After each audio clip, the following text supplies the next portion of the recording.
रूस ने एक ऐसा वीडियो जारी किया है जिसने पूरी दुनिया को हैरान कर दिया है। मोदी जी के सामने गाना गाने का अनुभव कैसा रहा? अच्छा, मोदी जी से मिलने का मौका मिला है जापान में। सब इस सेंस में कि हमें खतरा है भारत से। भारत कुछ अरसे बाद पाकिस्तान पे हमले करता रहा। 15 सेकंड के इस वीडियो को देख भारत का सीना गर्व से चौड़ा हो जाएगा, लेकिन भारत के दुश्मन खून के आंसू रोएंगे। ये अभी आपको हमने छोटी सी झलक दिखाई है इन मल्टीपल डोमेन्स। इसकी भी एक छोटी सी झलक आपको 14 अगस्त को फिजिकली भी देखेगी कौम। दरअसल रूस ने भारत के राष्ट्रगान जनगण मन की धुन बजाते हुए भारत को एक खतरनाक युद्धपोत INS तुशिल सबसे पहले इंडियन एम्बेसी से ऑफर आया था। हाँ। तो मधु जी हिंदी में स्वागत, बस स्वागत करो। अच्छा, तो मैं हिंदी और Rajasthan short, medium and long term जो फेजेस हैं मिलिट्री ट्रांसफॉर्मेशन के, मिलिट्री कैपेबिलिटी। यकीन करना मुश्किल है लेकिन खबर बिल्कुल सच है। कई देश तो अभी भी ये समझ नहीं पा रहे कि रूस में हुआ क्या है। ताकि जो सेपरेट सर्विस ब्रांचेस थी जैसे आर्मी, एयरफोर्स, नेवी, तो उनको इंटीग्रेटेड थिएटर कमांड के अंदर लेके कि इस बार इन्होंने हमें कैसा चूना लगाया है कि पूरी कौम को वो चूना लगा है कि कौम एक बार हिल के रह गई है। नमस्कार दोस्तों, भारत का स्वतंत्रता दिवस है, 80वां स्वतंत्रता दिवस। और एक तरफ जहां बलूचिस्तान ने कह दिया है कि भाई वो अब भारत के साथ है और भारत का स्वतंत्रता दिवस मनाएगा, 15 अगस्त मनाएगा, 14 नहीं मनाएगा। उसी के साथ साथ रूस भी अब खुल के भारत के समर्थन में है। रूस पहले से ही था, लेकिन रूस ने एक ऐसा तोहफा दे दिया है भारत को जिसे देखने के बाद पाकिस्तानियों की होश उड़ गए। अब पाकिस्तानियों का कहना है कि भाई काश रूस जैसा दोस्त हमारे भी होता, क्योंकि अमेरिका तो पाकिस्तान को धोखा देता रहता है और सिर्फ पाकिस्तान का यूज़ करता। अब यही सारी क्लिपिंग्स हम इस वीडियो में देखेंगे कि क्या तोहफा दिया है रूस ने भारत को इस इंडिपेंडेंस डे पे, और जिसकी काफ़ी चर्चाएं हो रही हैं। दूसरी तरफ भारत की जो मिसाइल टेक्नोलॉजी है उसे देख के पाकिस्तानियों के होश उड़ गए हैं। पाकिस्तानियों को समझ में नहीं आ रहा कि इस तरह की मिसाइल से और इस पूरी टेक्नोलॉजी से ये लोग कैसे निपटेंगे, क्योंकि ये जो भी करते हैं सब इनका डिपेंड है चाइना या अमेरिका के ऊपर। वहीं से जो मिलता है वही डिफेंस में ये लोग यूज़ करते हैं। इनके पास अपना कुछ है नहीं। आप इस सबके बारे में क्या सोचते हैं कमेंट बॉक्स में ज़रूर लिखिएगा। वीडियो अच्छा लगे तो लाइक करें, शेयर करें, चैनल को सब्सक्राइब करना ना भूलें और बेल का आइकन प्रेस करते हैं लेटेस्ट नोटिफिकेशन के लिए। आइए आगे बढ़ते हैं इस वीडियो। रूस ने एक ऐसा वीडियो जारी किया है जिसने पूरी दुनिया को हैरान कर दिया है। 15 सेकंड के इस वीडियो को देख भारत का सीना गर्व से चौड़ा हो जाएगा, लेकिन भारत के दुश्मन खून के आंसू रोएंगे। 3 सालों से जंग लड़ रहे रूस और यूक्रेन अचानक भारत के लिए एक साथ आ गए हैं। यकीन करना मुश्किल है लेकिन खबर बिल्कुल सच है। कई देश तो अभी भी ये समझ नहीं पा रहे कि रूस में हुआ क्या है। दरअसल रूस ने भारत के राष्ट्रगान जनगण मन की धुन बजाते हुए भारत को एक खतरनाक युद्धपोत INS तुशिल सौंप दिया है। INS तुशिल को लेने के लिए रक्षा मंत्री राजनाथ सिंह भारतीय सेना के कई अधिकारियों के साथ रूस के कैलिनिनग्राद शहर पहुंचे। यहीं पर भारत के राष्ट्रगान की धुन बजाई गई।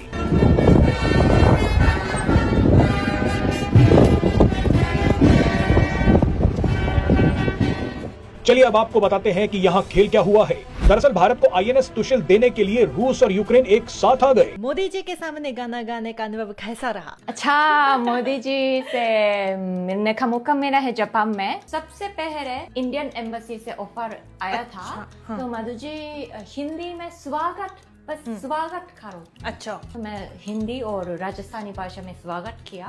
तो मोदी जी ने मुझे रिक्वेस्ट किया था, अच्छा, गाना गाना गाओ। अच्छा, तुरंत ऐसे अरे वाह, अचानक हुआ था।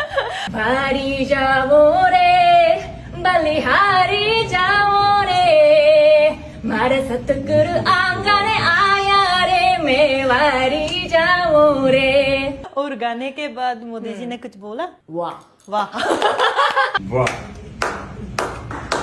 Very interesting. विजन 2047 जो है उसके तहत चल रहा है। इंडिया के अंदर ये काम हो रहा है कि जो लॉन्ग टर्म मॉडर्नाइजेशन स्ट्रैटेजी आनी चाहिए, कि एक structured short, medium and long term जो फेजेस हैं मिलिट्री ट्रांसफॉर्मेशन के, मिलिट्री कैपेबिलिटीज के हवाले से आने चाहिए। ये जो इसके बेसिकली कुछ पिलर्स हैं जिनके ऊपर बात की जा सकती है। देखिए, पाकिस्तान और भारत का ये है कि ये दोनों मुल्क जो हैं